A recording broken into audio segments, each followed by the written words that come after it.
Assalamualaikum warahmatullahi wabarakatuh. Hamdan wa syukranillah, wassalatu wassalamu ala rasulillah wa ala alihi washabihi wa mawalah. Baik anak-anak yang soleh-solehah, sekarang kita akan belajar PAI kelas 6. Melanjutkan materi kemarin. Kemarin kita belajar Asmaul Husna, As-Samad, Al-Muqtadir, Al-Muqaddim, dan Al-Baqi. Mari kita mulai belajar kita kali ini dengan membaca doa. Rabbi zidni ilman warzuqni fahman birahmatika ya arhamar rahimin. Amin ya rabbal alamin.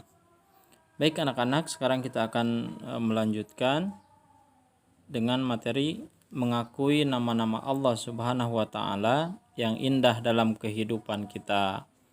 Yang pertama, mengakui sifat As-Samad.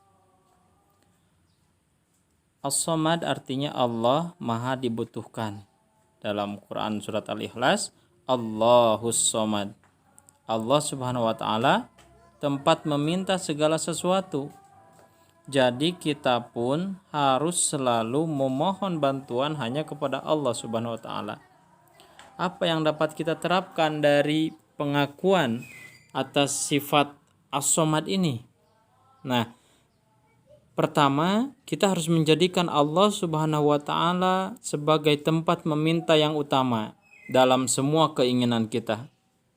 Dalam semua keinginan kita yang baik ya. Allah tempat meminta kita. Kemudian berusaha menjadi orang yang bermanfaat bagi orang lain dalam kehidupan sehari-hari. Selanjutnya berusaha membantu teman di sekolah ataupun di rumah dengan tenaga kita, dengan pikiran kita, dan dengan tutur kata kita yang santun. Nah, itu mengakui sifat As-Samad. Sekarang mengakui sifat Al-Muqtadir. Allah Maha Kuasa. Allah Maha Kuasa atas segala sesuatunya. Dalam Al-Quran, Quran surat Yasin ayat 82, yang artinya sesungguhnya urusannya apabila dia menghendaki sesuatu, Allah hanya berkata kepadanya, jadilah. Maka jadilah sesuatu itu. Nah, ayat di atas mengisyaratkan bahwa Allah Subhanahu wa ta'ala Maha Kuasa atas semua makhluk ciptaannya. Bagi Allah mudah untuk menciptakan atau menghancurkan ciptaannya. Oleh sebab itu mari kita terapkan sifat Al-Muqtadir ini dalam kehidupan kita. Menjadikan Allah Subhanahu wa taala tempat berlindung kita.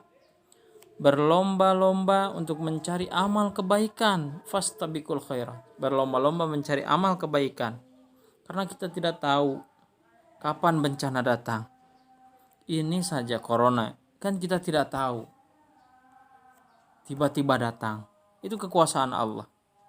Dan ketika tidak adanya juga, Allah yang Maha Kuasa yang meniadakannya. Nah, itu mengakui sifat Al-Muqtadir, Allah Maha mengetahui.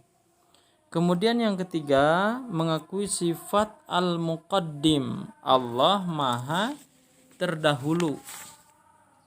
Nah, bagaimana cara mengakuinya? Mari kita mengakui sifat Al-Muqaddim ini.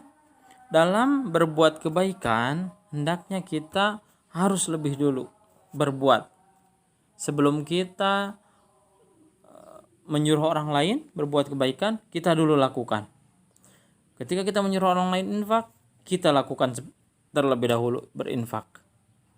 Mengerjakan sesuatu yang bermanfaat untuk masa depan kita. Dan jangan mengerjakan perbuatan yang sia-sia dan merugikan orang lain. Kemudian jangan menunda-nunda pekerjaan. Terutama menunda-nunda belajar, besok lagi. Jangan. Jangan menunda-nunda sholat. Jangan. Kemudian mendahulukan kepentingan umum daripada kepentingan diri sendiri.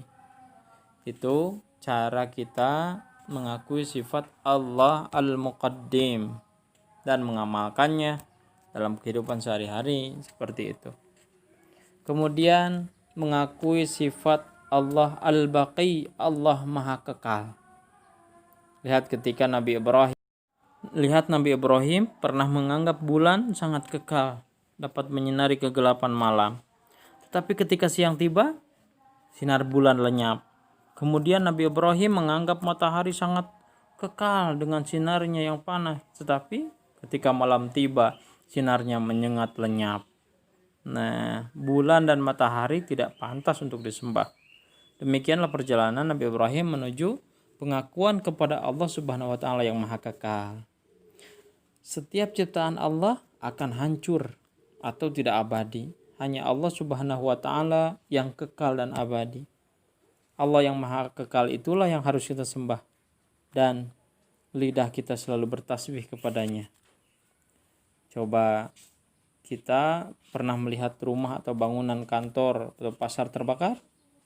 Atau banjir? Banyak harta benda yang hanyut dalam banjir? Berarti segala harta benda, segala kemewahan di atas dunia ini tidak kekal. Semua akan rusak. Fana, rusak. Yang kekal hanya Allah Subhanahu wa taala. Contoh ketika ketidakkekalan manusia nih. Kita ketahuilah bahwa masa kanak-kanak kita tidak kekal. Nah, Paan pernah anak-anak.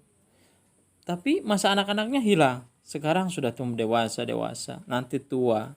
Nah, itu suatu saat kita pasti menjadi tua renta dan mati. Kalian masih anak-anak. Nanti anak-anaknya hilang akan menjadi dewasa. Kemudian tua renta. Dan kita pasti akan mati semua. Tinggal nunggu kapan kita dijemput. Kapan kita meninggal. Kemudian waktu yang ada akan cepat berlalu dengan peredaran bulan dan matahari. Nah, itulah yang kekal hanya Allah Subhanahu wa taala. Baik anak-anak, kita akhiri perjumpaan kita dengan membaca doa. Alhamdulillahirabbil alamin. Subhanakallahumma wa bihamdika asyhadu an la ilaha illa anta astaghfiruka wa atubu ilaik. Assalamualaikum warahmatullahi wabarakatuh.